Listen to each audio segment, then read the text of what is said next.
And finally, yesterday, I told you about that Wisconsin teenager named Marcus Schrader, who was arrested for preaching the gospel in public outside of a drag queen event in Watertown, Wisconsin.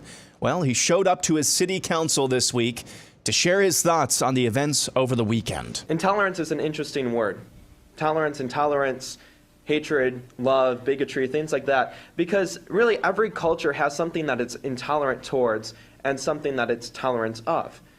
I mean, there are things like murder and rape and stealing and just crimes that we are intolerant towards as a society. When I showed up Saturday, all I did was read from Scripture on the sidewalk. I read from the Bible, Galatians. And by the way, I wasn't reading Romans 1. I wasn't reading any passage that spoke against homosexuality or anything like that. I was reading a passage from the Bible about love. And I was arrested.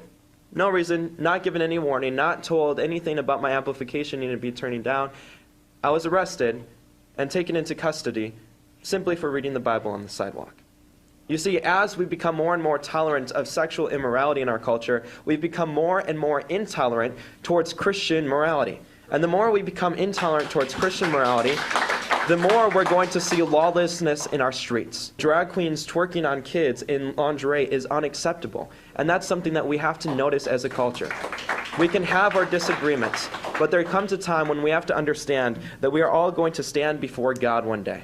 And we're going to have to give an account for what we have done with the children in our society, the innocent minds and the children who deserve to be protected. Thank you. Dude's got stones. Be like him. And that's what happened while we were away.